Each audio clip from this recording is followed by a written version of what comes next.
The morning sun rose over New Haven like any other day. Captain Ji-ho Kim stood on his sister's porch, drinking coffee and watching the fields stretch toward the horizon. He had been in space for 8 months straight, and the shore leave felt like paradise. The air smelled clean. Real dirt under his feet. No recycled oxygen or synthetic food. His sister Minji walked out, already dressed for work at the research station. She taught xenobiology to the colony kids twice a week. Her children, Hyen and Nari, were still asleep inside, 8 and 6 years old. Ji-ho barely recognized them from his last visit 2 years ago. "You staying for breakfast?" Minji asked. "Wouldn't miss it," Ji-ho replied.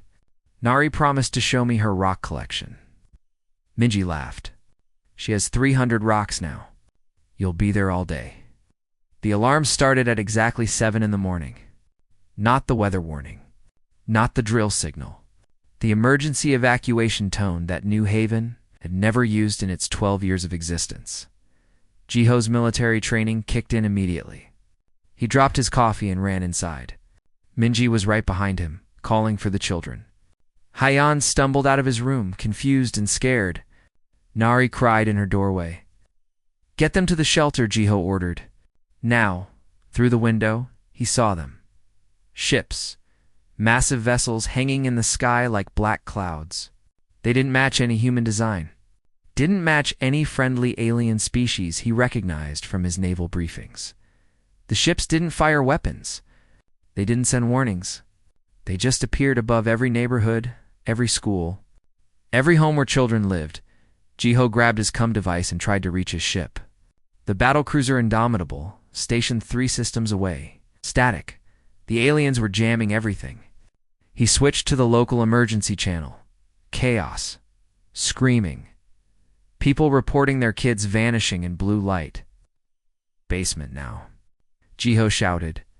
Minji carried Nari down the stairs. Hyen held his uncle's hand, trembling. They made it halfway across the living room when the house filled with light. Not from the windows. From everywhere at once, a humming sound that made Ji-ho's teeth ache. He tried to grab Hyen. His hand passed through the boy like smoke. Hyen's eyes went wide with terror. His mouth opened in a scream Ji-ho couldn't hear. Then he was gone. Just gone. No explosion. No sound. The space where Hyen stood was empty. Mingi screamed. She clutched Nari tighter, but the light was already taking her daughter too. Nari reached for her mother. Their fingers touched. Then Nari dissolved into particles of light and vanished. The humming stopped. The light faded. Minji collapsed on the floor, sobbing. Ji-ho stood frozen, his brain refusing to process what just happened. His niece and nephew were there. Then they weren't. Simple as that. He ran outside. The street was full of parents, all of them crying, all of them calling names. Mrs. Chen from next door sat on her lawn, rocking back and forth. Her twin boys were gone. Mr. Wan punched the ground until his knuckles bled. His daughter was gone. Ji-ho looked up. The alien ships were leaving, rising slowly into the sky like they had all the time in the world. His fists clenched. He wanted to shoot them down, wanted to chase them, wanted to do anything except stand there helpless. His comm device crackled. Finally getting signal. Admiral Dana Choi's voice came through, breaking up but audible. Ji-ho report. What's happening on New Haven? They took the children, Ji-ho said. His voice sounded strange, to calm, like someone else was speaking. All of them. Every kid on the colony. Silence on the other end. Then, say again? Unknown vessels. They teleported every human child under 12. Maybe 3,000 kids. They're gone, Dana. All gone. The next hours blurred together. Colonial militia tried to organize. Medical teams treated parents for shock. Nobody knew what to do. Nothing in the protocols covered this. Pirates stole cargo. Raiders attacked settlements. But nobody just took children and left. The alien ships left a message. It appeared on every screen in the colony. Text in broken galactic standard, the trade language most species used. Specimens acquired. Do not follow. You have been warned. Specimens. They called the children specimens. GHO found Minji in Nari's room. She sat on the small bed, holding one of her daughter's stuffed animals. She hadn't spoken in 3 hours. Hadn't cried anymore either. She just stared at the wall. We'll get them back, Jiho said. Minji didn't respond. I promise you, Minji, I'll find them. Both of them. How? Minji's voice was barely a whisper. You don't know where they went. You don't know who took them. The ships are already gone. I'll find out. I'll hunt down everyone involved. I'll tear apart every ship, every station, every world if I have to. Minji finally looked at him. Her eyes were red but dry. And if they're already dead, then I'll make sure the people who did it wish they were. By evening, the colonial governor organized a gathering in the central square. 2,000 parents stood in silence. Some held pictures of their children. Others held toys. One man held a small shoe. Governor Hamish tried to speak, tried to offer hope. But what hope was there? The colony had no warships, no way to track the aliens, no way to even know where to start looking. Jiho stepped forward. People made way for him. They knew him. The naval captain. The war hero from the border conflicts. If anyone could help, maybe he could. I'm going after them, Jiho announced. His voice carried across the square. I'm requesting immediate transfer to Black Operations. I'll need volunteers. Soldiers, pilots, anyone with combat experience. This won't be a rescue mission. This will be war. War with who? Someone shouted, We don't even know what species took them. Then we'll find out. We'll make people tell us. We'll follow every lead, chase every rumor, board every suspicious ship, until we have answers. The Galactic Assembly won't allow it, Governor Hamish said. There are laws, protocols. We have to go through proper channels. Jiho turned to face him. Proper channels. Sir, with all respect, proper channels won't bring our children home. Diplomacy won't work on people who view kids as specimens. We need to send a different message. What message? That you don't take human children? Not ever. Not without consequences so severe that every species in the galaxy thinks twice before trying. A woman in the crowd spoke up. What if Earth Command says no? What if they order you to stand down? Jiho had already thought about that. Already made his decision? Then I'll resign my commission and go anyway. Anyone who wants to join me can do the same. This isn't about following orders anymore. This is about our children, the crowd murmured. Some nodded. Others looked uncertain. Admiral Dana's voice came through on his come again. Jiho, I've been listening to the colonial broadcast. Don't do anything stupid. I'm bringing the Indomitable to New Haven. ETA, 6 hours. We'll figure this out together. Nothing to figure out, Jiho replied. I'm going after them. I know. That's why I'm coming. You'll need a ship. By midnight, the Indomitable arrived in orbit. With it came to other naval vessels and a transport full of Marines.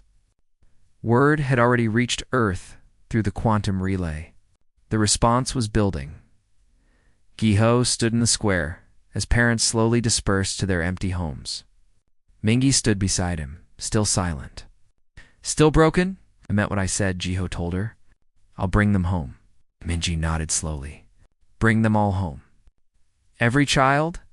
Not just ours. Every single one. And Jiho. She looked at him with eyes that had gone cold. Make them hurt. Make them regret they ever heard the word human. Jiho boarded the shuttle to the Indomitable an hour later. As he rose into the sky, he looked down at New Haven. A peaceful colony. A safe place to raise families. Not anymore. Now it was the place where humanity learned what happened when you took their children. Now it was the beginning of something the galaxy would never forget. The hunt was about to begin. The news reached Earth in less than a day. 3,000 human children stolen, gone without a trace. The reaction was immediate and massive. President Taijin Seo called an emergency session of the World Council. Every nation sent representatives. Every military branch prepared for deployment. Earth had been cautious in space.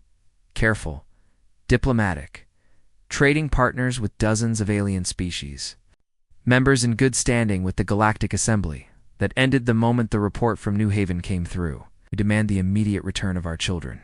President SEO declared to the Galactic Assembly via quantum link. We demand the surrender of those responsible. We demand justice. The Assembly Chamber on the neutral station of Concordia held representatives from 47 species. They listened to SEO's demands with what looked like sympathy. Then they explained reality. Counselor Rin, a tall being with blue skin and 4 arms, spoke for the Assembly. We understand your distress. The taking of juveniles is regrettable. However, the vessels you describe operate in unregulated space. Beyond Assembly jurisdiction, we cannot authorize military action in sovereign territories. Sovereign territories. CEO's voice was ice. These criminals entered our space, attacked our colony. You're telling me you can't help? We can file formal protests. Begin investigations. These processes take time, but they are the proper way. How much time? Several months, perhaps a year. Our children don't have a year. Counselor Rin's expression didn't change. The translator made his voice sound almost bored. Humans are new to galactic society. You must understand that individual incidents, however unfortunate, cannot justify violations of established law. The Assembly has maintained peace for 3,000 years through careful adherence to protocol. President SEO ended the transmission. He sat in silence for a full minute. Then he looked at his military chiefs. Protocols and laws didn't protect our children, so we'll handle this ourselves. Within the week, Earth mobilized a fleet unlike anything they'd built before. Warships, troop carriers, intelligence vessels. They pulled resources from every system, recalled every ship, and drafted personnel from reserves. Captain Jiho stood on the bridge of the Indomitable, studying reports. Admiral Dana had given him command of a special task force. Black operations. No official authorization. If they got caught breaking galactic law, Earth would deny everything. Jiho didn't care about official authorization. He cared about finding the children. His team assembled in the briefing room. Commander Su-Yun Lee led the Ghost Battalion. Special forces trained for zero-gravity combat and hostile boarding actions. Analyst Jiwan Kong handled intelligence, tracking rumors and signals across the black market networks. We have a lead, Jiwan announced. She pulled up a star chart. A Velcrin cargo vessel was spotted near the Obsidian Reaches 3 days ago. The Velcrin Concordat specializes in acquiring exotic specimens for wealthy buyers. Specimens? Jiho repeated. That word again. How certain are you? 70%. The ship's transponder is fake, but the engine signature matches Velcrin military surplus. They're heading toward the Reaches, probably to offload cargo. Suyun studied the map. The Obsidian Reaches is pirate territory. No law, no assembly presence.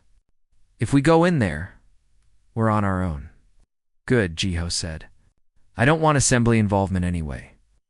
The Indomitable jumped to hyperspace 6 hours later. They traveled fast, pushing the engines beyond recommended limits. Every hour that passed was another hour the children spent in alien hands. They found the Velcrin, ship exactly where Juon predicted. A medium cargo vessel trying to look innocent. Its transponder claimed it carried mining equipment. Its trajectory said otherwise. Hail them, Admiral Dana ordered from her command chair. No response. Hail again. Tell them to prepare for inspection under Terran Naval Authority. The Velcrin ship's engines flared. It tried to run. Disable their drive, Dana said calmly. The Indomitable's weapons weren't the biggest in the galaxy. Humans were still learning to build proper warships. But they were accurate. 3 precise shots took out the cargo ship's main engines without breaching the hull. The Velcrin vessel drifted, helpless. Launch boarding teams. Jiho ordered. Commander Suyun led 30 Marines in powered armor. They cut through the cargo ship's airlock like it was paper. The Velcrin crew tried to resist. It lasted about 90 seconds. Jiho boarded after the ship was secure. Bodies of Velcrin raiders lay in the corridors. They looked like reptiles, scaled and clawed. Their weapons were scattered across the deck. "Captain, you need to see this," Ziyun called from the cargo bay.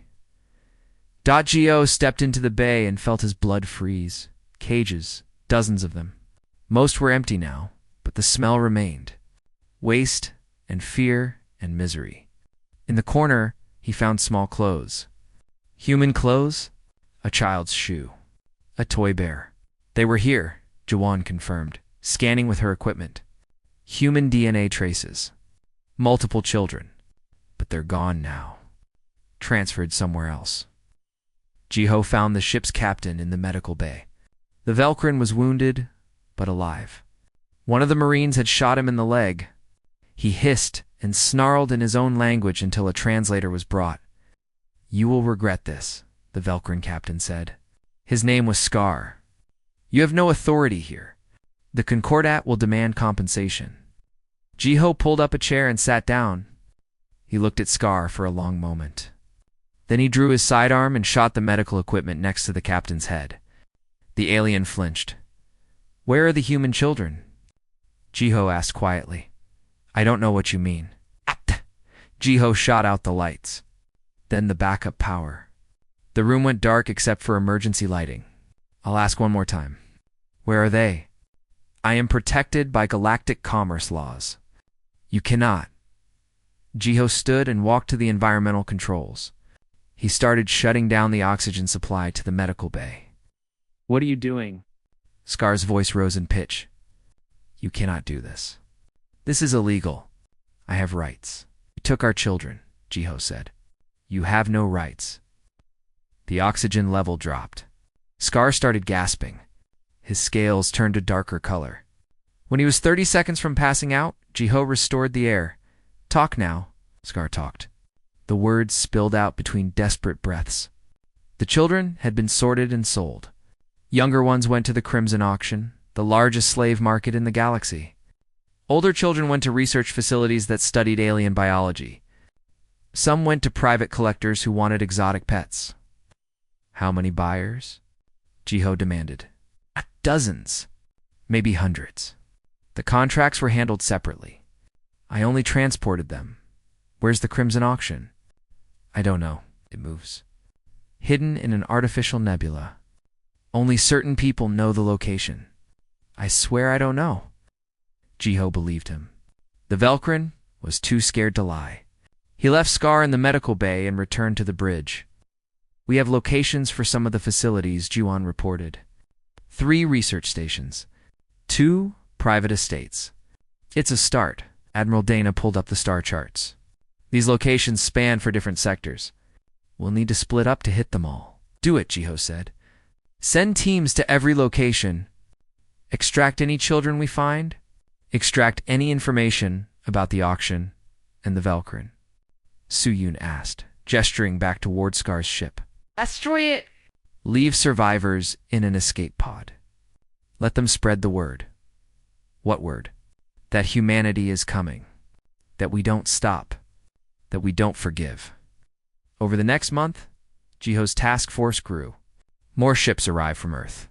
More soldiers. More intelligence analysts. What started as one Black Ops team became a fleet of 20 vessels. They hit every location Scar had revealed.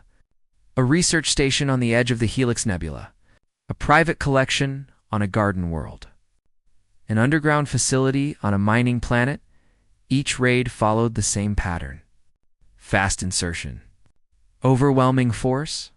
No mercy for the people who bought or held human children. Every child found was immediately evacuated to safety. Every captor was interrogated. They found 40 children at the research station. The scientists there had been studying human adaptability, running tests that left the children traumatized but mostly unharmed. The lead researcher tried to explain that his work was legal under assembly guidelines. Jiho had him arrested anyway. Legal didn't matter anymore. At the private estate, they found 12 children kept as servants, dressed in costumes, made to perform for guests. The owner, a wealthy merchant from the Palax species, offered to return them peacefully. Suyun's Marines arrested him instead. Peaceful cooperation didn't earn forgiveness. By the end of the month, they had recovered 200 children.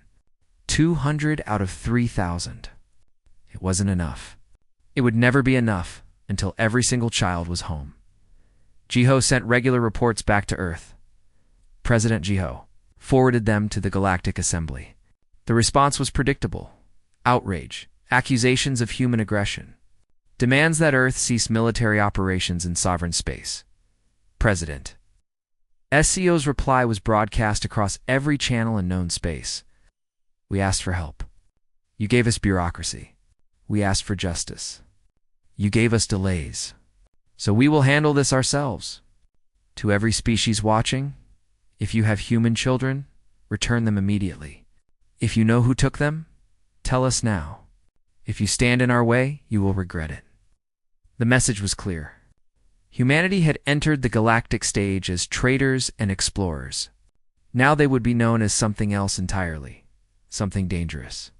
Something that didn't stop.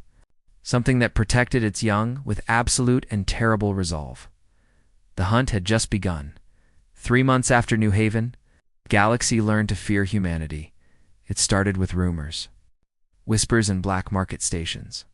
Stories told in the shadows of the obsidian reaches. The humans had gone insane. They were hunting everyone. They didn't negotiate. They didn't show mercy. The rumors were true. Captain Jiho's fleet had grown to 40 ships. Not just military vessels anymore. Earth had retrofitted cargo haulers with weapons. Armed mining ships. Even modified passenger liners into troop carriers. Every human in space who could fight wanted to join the hunt. They had hit 73 locations in 3 months. Slave markets, research facilities, private collections, transport hubs. If there was even a rumor that human children passed through, Jiho's people investigated. The pattern was always the same. Fast attack. Overwhelming force. Every slave freed, not just the human ones. Every slaver given one chance to surrender and talk. Most chose to fight instead. That never ended well for them. Commander Suyun stood in the ruins of what used to be the Twilight Market. One of the largest slave trading stations in the Outer Rim. Fires still burned in 3 sections. Bodies of the station's guards lay scattered across the docking bays. Her ghost battalion had taken the station in less than an hour. Casualty report, she called to her second. 2 wounded. None critical. Enemy casualties are approximately 300. 300 dead guards. 0 human losses. The Ghost Battalion had become frighteningly efficient at this kind of work. They found 60 human children in the station's holding cells. The youngest was 3 years old. The oldest was 11. All of them were scheduled for auction the next day. Suyun watched as medics carried the children to the transport ships. Some cried. Some were too shocked to react. A little girl grabbed Suyun's hand and wouldn't let go during the entire evacuation. You're safe now, Suyun told her. You're going home. The girl just stared with empty eyes. Back on the indomitable Jiho reviewed reports. The numbers were getting better. Over 800 children recovered now. But the cost was mounting. Diplomatic relations with 4 alien species had completely broken down. The Galactic Assembly had issued 17 formal protests. 2 Assembly member species had threatened military action if humans didn't stop. President SCO's response had been simple. Stop us. Oh, nobody had tried yet. The galaxy was learning that humanity, when pushed, was more dangerous than anyone expected. Analyst Ji-Wan knocked on Jiho's quarters. Captain, we got something. Big. Jiho looked up from his reports. How big? We captured a Velcrin transport 3 hours ago. The captain talked. Said he used to work security at a research facility. The facility that first requested human specimens. Where? Edge of civilized space. Hidden station called Research Outpost Thorn. They weren't just studying humans. They were working for someone. Someone who specifically wanted human children. Jiho felt a cold sensation in his chest. Who, he didn't know. But he said the money came from the consortium. The same group that runs the Crimson Auction? Consortium? They had heard that name before. A shadow organization that controlled most of the illegal trade in the galaxy. Drugs, weapons, slaves. If there was profit in misery, the consortium handled it. Get me everything on this research facility, Jiho ordered. I want to hit it within 48 hours. Research Outpost Thorn hung in orbit around a dead planet. No colonies nearby. No trade routes. The perfect place to hide illegal experiments. The assault team approached in stealth mode. Human ships had become very good at stealth. The aliens who sold Earth the technology hadn't realized how effectively humans would use it. They were learning now. Jiho led the boarding team personally. Suyun tried to object. Captains weren't supposed to lead ground operations. But Jiho didn't care about supposed to anymore. The station's defenses barely slowed them down. Marines cut through airlocks. Disabled security systems. The Velkran guards fought, but they were outmatched. Human soldiers fought with an intensity that terrified their enemies. They found the children in Section 443 of them. All under 10 years old. All in medical observation cells with monitoring equipment attached to their bodies. Jiho felt rage build in his chest. He walked past the cells, looking at each child. Some slept under sedation. Others stared blankly at the walls. One boy was crying silently, tears running down his face. The lead researcher, an insectoid creature named Chittick, tried to explain. This is legal research. Approved by the Assembly Science Council. We are simply studying resilience in developing organisms. Jiho grabbed Chittick by his thorax armor and slammed him against the wall. These are children, not organisms. All specimens are treated humanely according to galactic standard. Jiho hit him once, hard enough to crack the alien's facial carapace. They're children. They freed every child in the facility. Medical teams checked them immediately. Most were physically okay. The mental damage would take longer to heal. One of the children was a boy named Young Soo Han. He was 9 years old. He had been at the facility for 2 months. Unlike the others, Young Soo wasn't broken. He was angry. I kept notes, Young Soo told Jiho. I memorized everything. Guard schedules. Which researchers talked about what. I heard them mention the auction. They said the consortium wanted test data before the final sales. What kind of data? How much humans can adapt. How fast we heal. How we react to stress. They were testing us to see what made us valuable. Jiho knelt down to Young Soo's level. You're very brave. Thank you for remembering all that. You going to find the others? The ones they already sold? Every single one. Good. Young Soo's face was hard for a 9-year-old. Because I want them to pay for this. The information from Research Outpost Thorn gave them new leads. Names of consortium agents. Transfer points. Most importantly, hints about the Crimson Auction's location. But the galaxy was getting nervous. Human operations were disrupting trade routes, causing economic problems. Species that profited from the slave trade were seeing their profits vanish. The Galactic Assembly convened another emergency session. This time, they didn't just protest. They issued an ultimatum. Counselor Rin delivered the message personally via quantum link. Humanity must cease all military operations in non-Terran space immediately. Your actions violate 17 separate treaties. Multiple species have filed complaints. The Assembly is prepared to impose sanctions. President SEO listened calmly. Then he responded, sanctions for what? Rescuing our children? Destroying slave markets? Stopping illegal research? For violating sovereign territory? For unauthorized military action? For refusing to work through proper diplomatic channels? We asked for help through proper channels? You did nothing. The Assembly's processes take time. This is how galactic society functions. CO leaned forward. Then galactic society is broken. You let slavers operate for centuries. You let research facilities experiment on children. You did nothing because it wasn't your children. Well, there are children. And we don't need your permission to protect them. If you continue, the Assembly will be forced to take action. Then take action. Send your fleets. Impose your sanctions. See what happens when you stand between humans and their young? The transmission ended. 2 days later, 4 alien species quietly contacted Earth. They offered information about consortium operations, locations of transfer stations, names of buyers. They didn't want to be associated with child trafficking when humanity was watching. The information flood let Jiho's teams hit more locations. They raided a private collection on the pleasure world of hedonics, finding 22 human children kept as exotic dancers. The owner tried to claim they were legally purchased. The Ghost Battalion arrested him anyway. Legal purchases of children didn't exist in human law. They hit a transport hub in the Valence system. Freed 30 children waiting for transfer to unknown buyers. The station's administrator tried to argue that interfering with commerce was illegal, so Yoon shot out his communication panel and told him to file a complaint. Each success brought more children home. Each success also made more enemies. Species that profited from the slave trade started organizing. Not military organization. Economic organization. They pressured the assembly.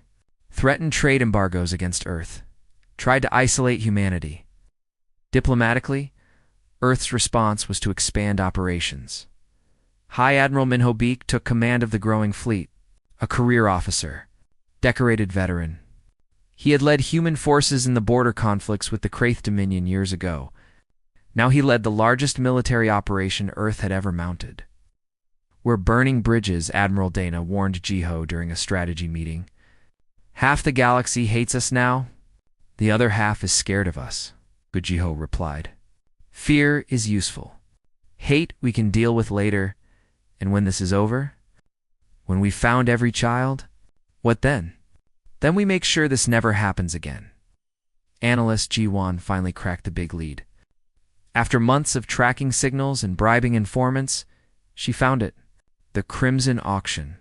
Hidden in an artificial nebula in the void between sector. Protected by private military forces. Operated by the consortium itself. How many ships guard it? Minho asked. At least 60. Maybe more. Mix of mercenaries and consortium security. This is their most profitable operation.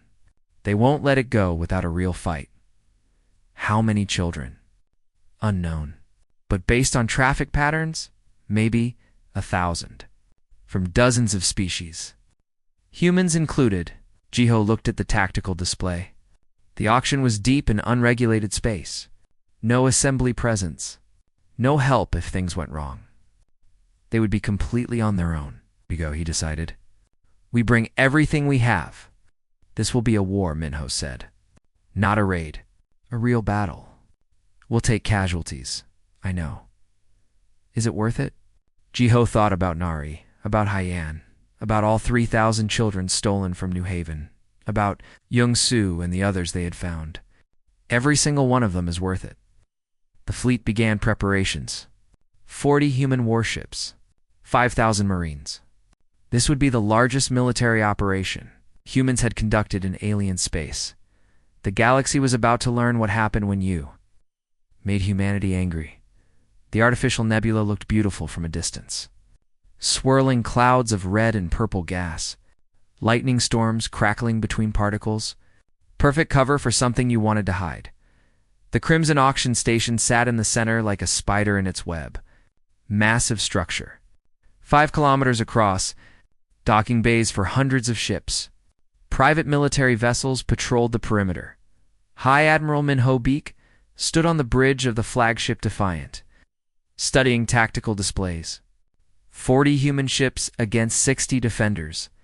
Not great odds. But humans had learned to fight smart. "All ships report ready," his tactical officer announced. Minho nodded. "Begin the operation. Stealth teams first." 6 small ships detached from the fleet. Stealth corvettes. They slipped through the nebula like ghosts, sensors barely detecting. Their mission was simple. Get close. Disable the auction's long-range communications. "Make sure nobody called for help," Captain Jiho commanded one of the stealth ships. Beside him, Commander Soo-yoon prepared her Ghost Battalion for boarding. 300 elite soldiers in powered armor. They had done this dozens of times now, but never against something this big. "Target in range," the pilot reported. "Defensive grid is active. 23 weapon platforms. 42 guard ships on patrol. Electronic warfare. Start jamming," Jiho ordered. Make them think we're just sensor ghosts.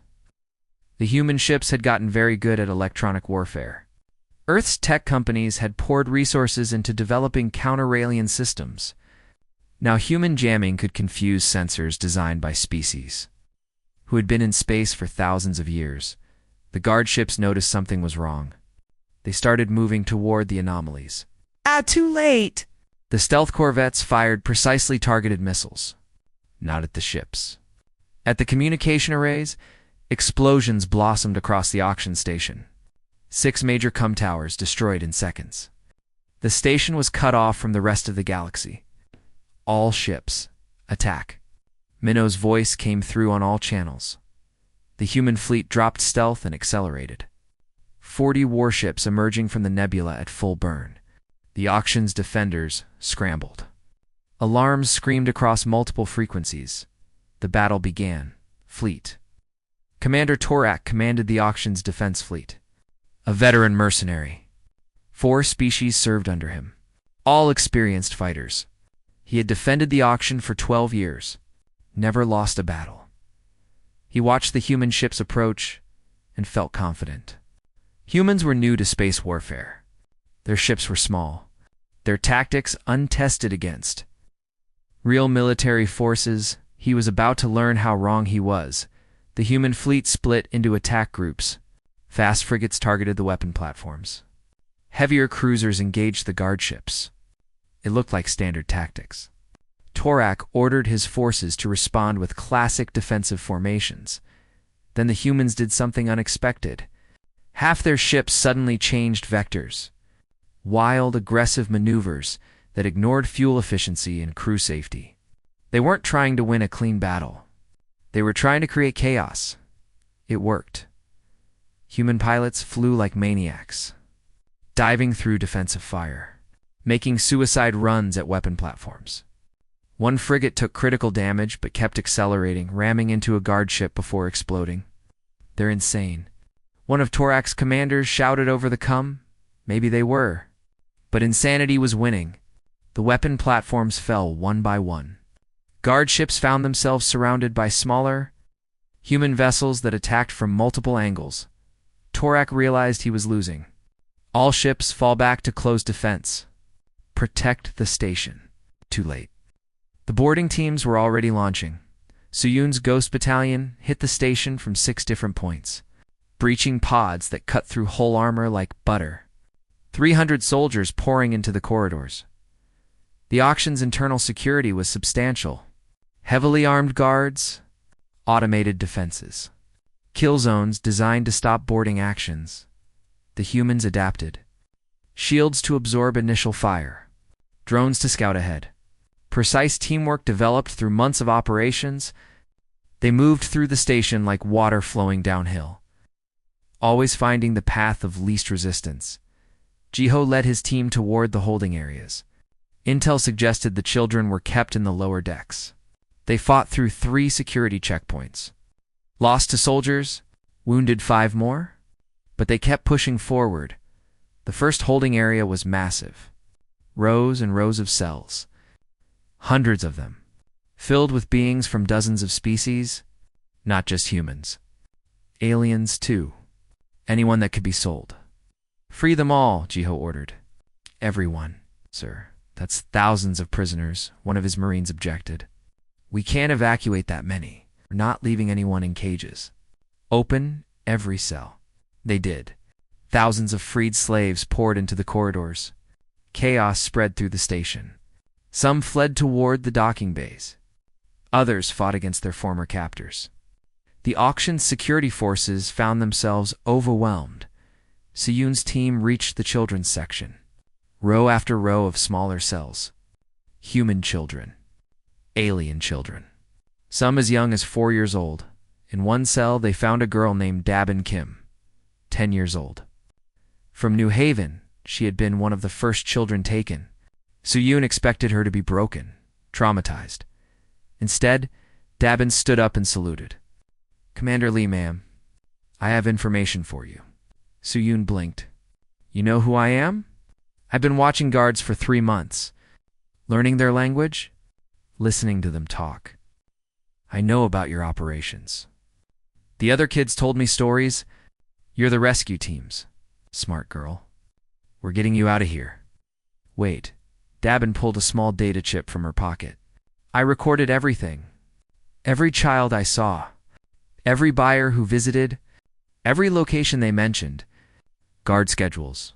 Security codes. Everything. Suyun took the chip carefully. How did you get this? Stole it from a guard's datapad. He was stupid. Left it on a table when he got drunk. Dabin's face was hard, cold. I want them to pay for what they did. They will. I promise. They evacuated the children first. 200 human kids found in the auction cells, plus 400 children from other species. Transport ships made repeated runs, dodging through the battle to carry them to safety. But the station's administrator, being known only as the broker, had other plans. Deep in the command center, watching security feeds, the broker activated the self-destruct sequence. If the consortium couldn't profit from the auction, nobody would have it. Alarms blared across the station. Automated warnings in a dozen languages. Reactor overload. Critical countdown. 15 minutes to total destruction. All teams, emergency evacuation. Minho broadcasts to all channels. The station is going critical. Jiho was deep in the lower decks. His team had just found another group of children. No time to reach the docking bays normally. They would have to improvise. Breach the hull, Jiho ordered. Emergency void jump. His Marines placed charges on the outer wall. The explosion opened a hole to space. Jiho and his team, along with 30 children, put on emergency vac suits and jumped into the void. A recovery ship swooped in, scooping them up with tractor beams. Dangerous, crazy, but it worked. All across the station, similar scenes played out. Human teams evacuating anyone they could find. Racing against time. Some didn't make it. 3 transport ships were still docked when the reactor went critical. The Crimson Auction exploded. 5 kilometers of structure, turning into an expanding ball of fire and debris.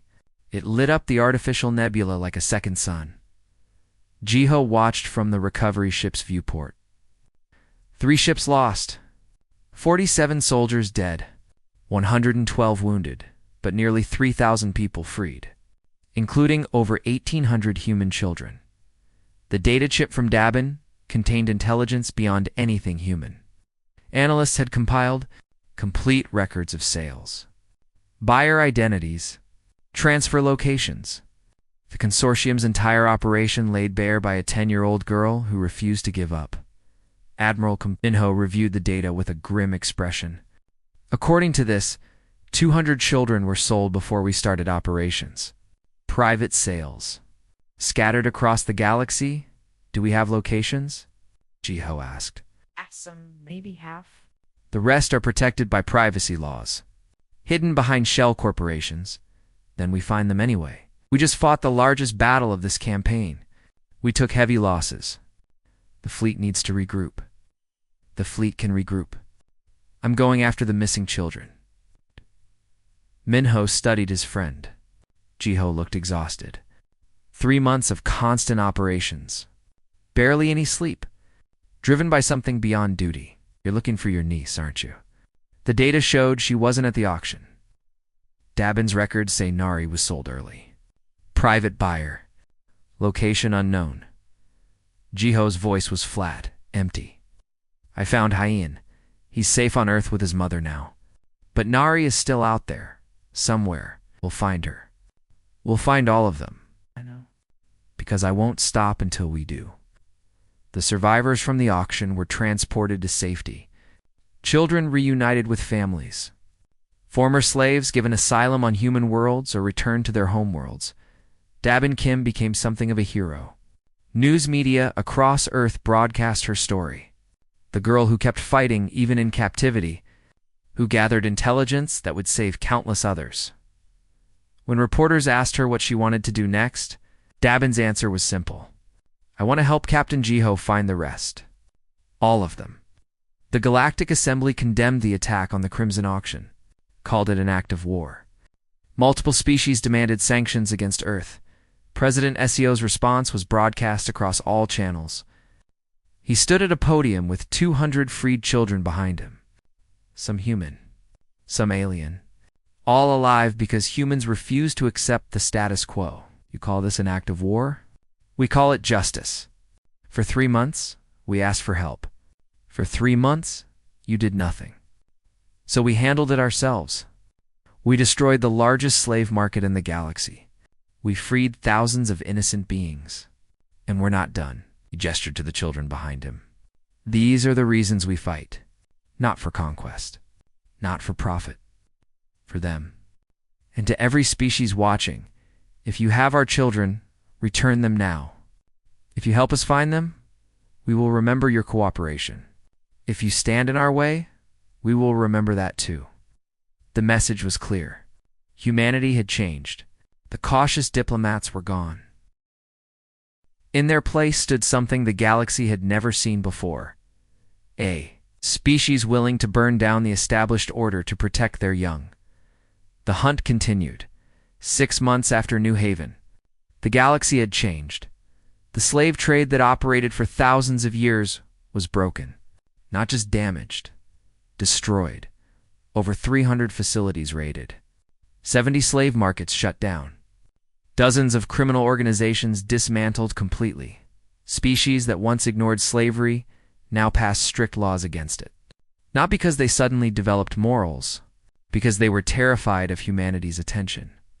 Captain Ji-ho stood on the bridge of a new ship, the Vengeance, built specifically for black operations. Faster than standard warships, better sensors.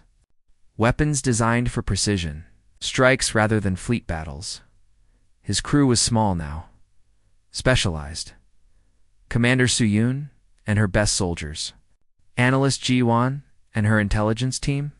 People who had been hunting for 6 months straight. People who understood that this wasn't about military victory anymore. It was personal. 200 children remained missing. 200 out of the original 3,000 from New Haven. The ones sold in private deals before humanity even knew what happened. Dabin's data gave them leads, partial locations, buyer identities, shell companies, and false names. Following the trail required detective work more than military force.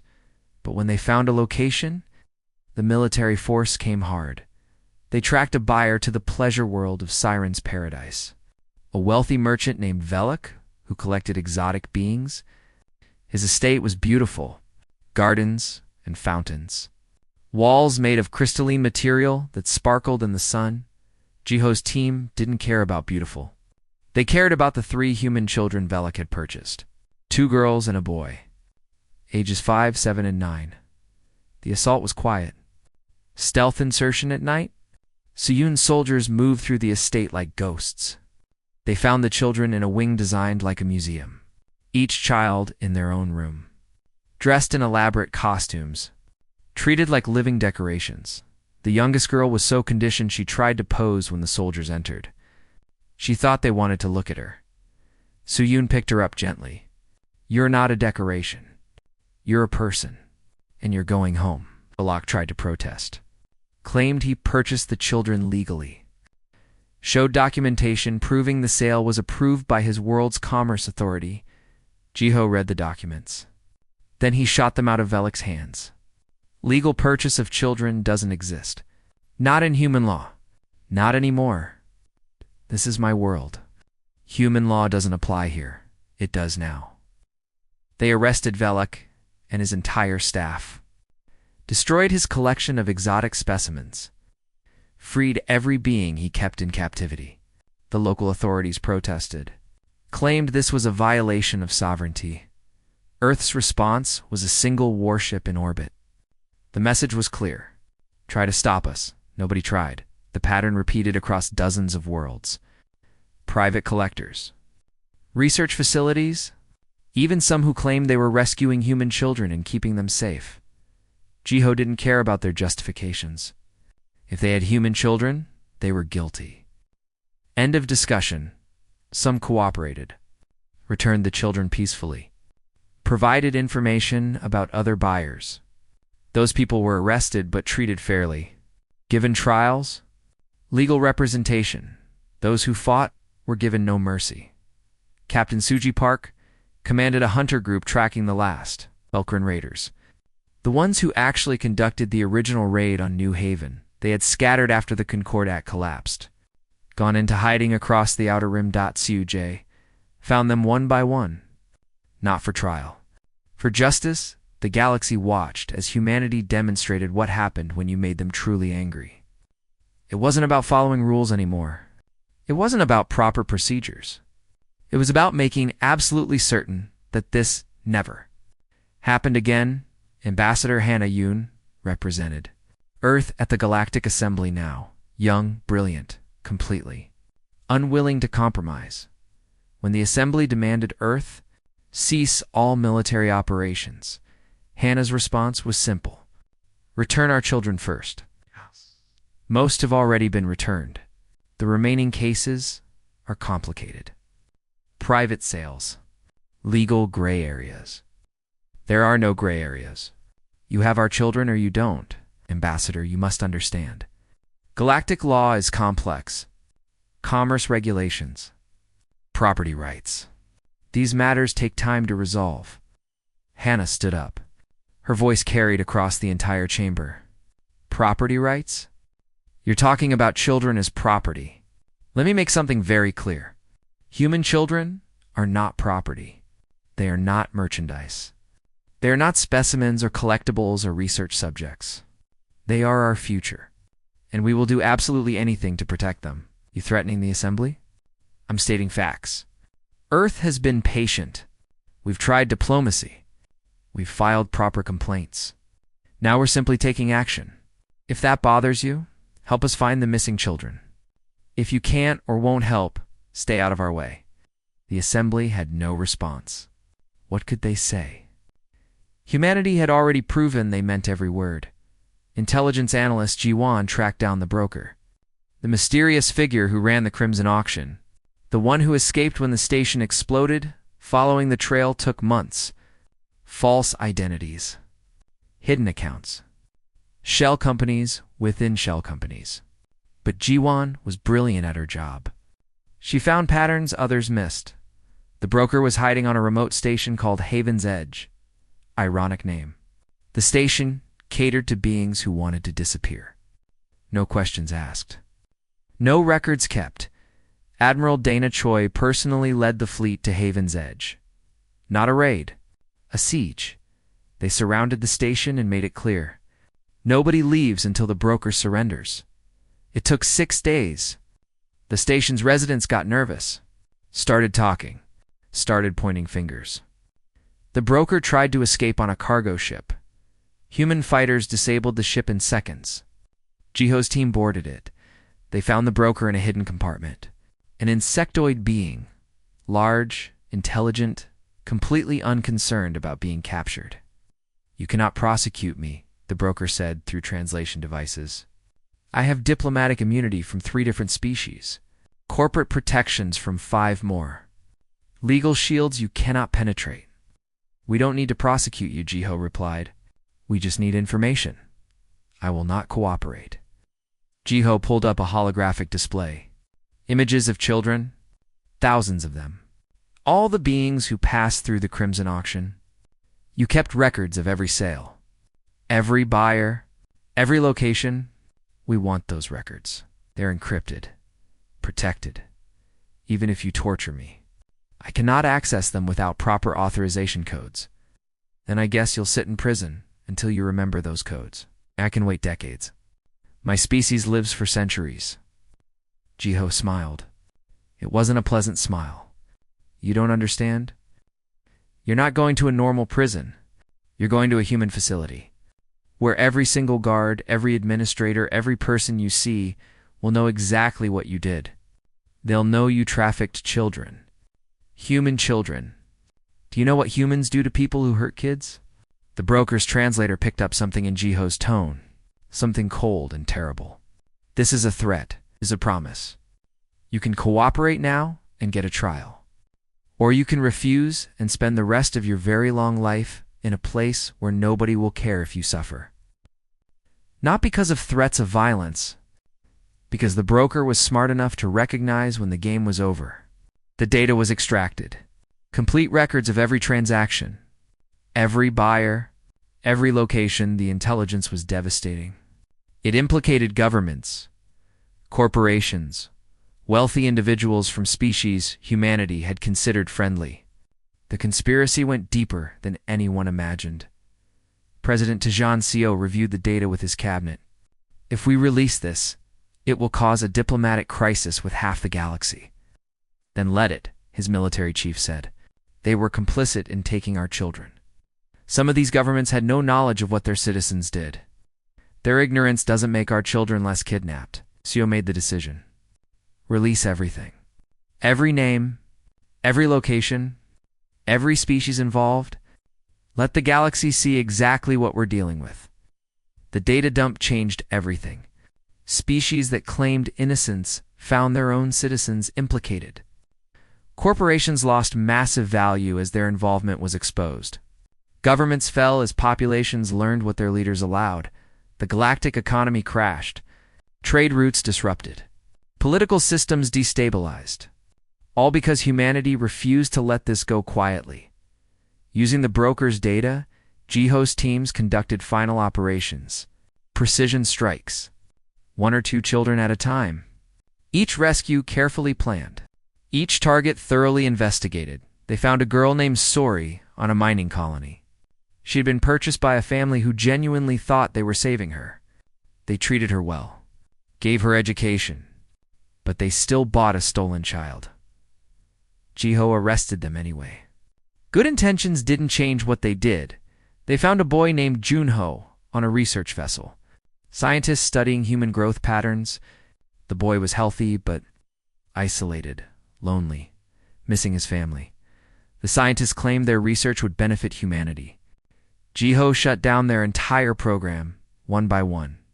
The missing children came home. Nari Kim was found on the estate of a collector on the garden world of Paradise Prime. The collector was a crystalline being, ancient, wealthy beyond measure.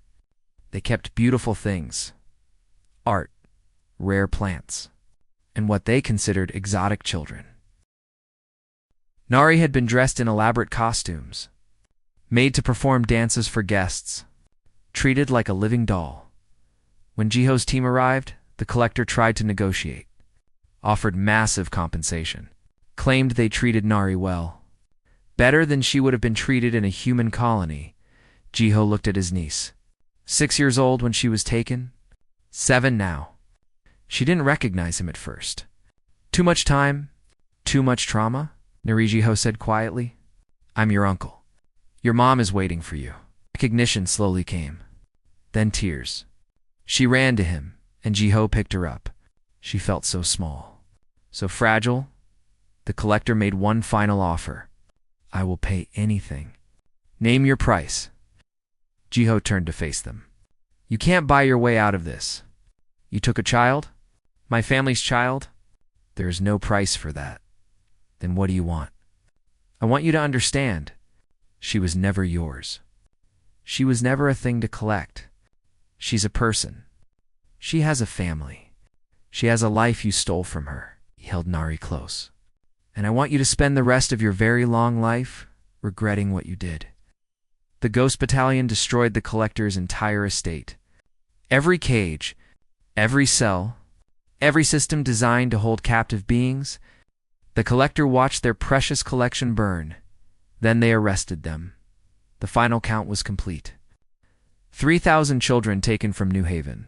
3,000 children recovered. Some took days. Some took months. The last one took 6 months. But every single child was found. Every single one came home. The cost was staggering. Hundreds of human soldiers dead. Billions in resources spent. Diplomatic relations with multiple species destroyed. Earth's economy strained to the breaking point. President SCO addressed Earth one final time. The question I've been asked most often is simple. Was it worth it?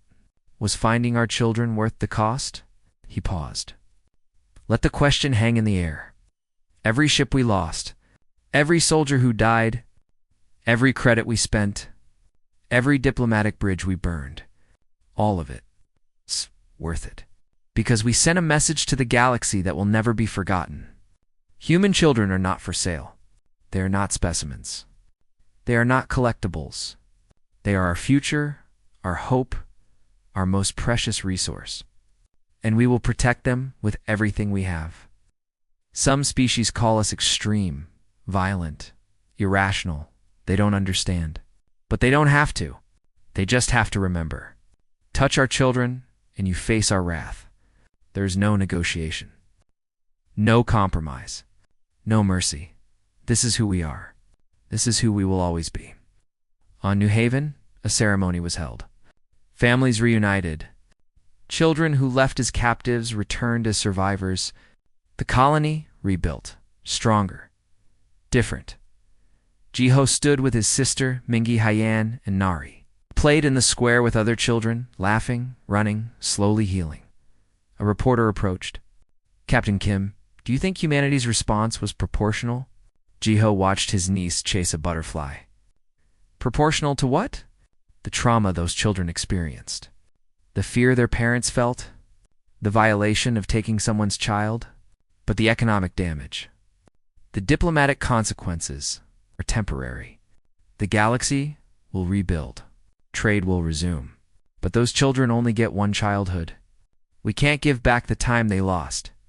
The least we could do was make sure they came home. Would you do it again? If this happened tomorrow? Jiho didn't hesitate. Without question. And next time, it would be faster. Because now the galaxy knows. You don't touch our kids. The reporter left. Jiho continued watching the children play. Nari ran over, holding a flower.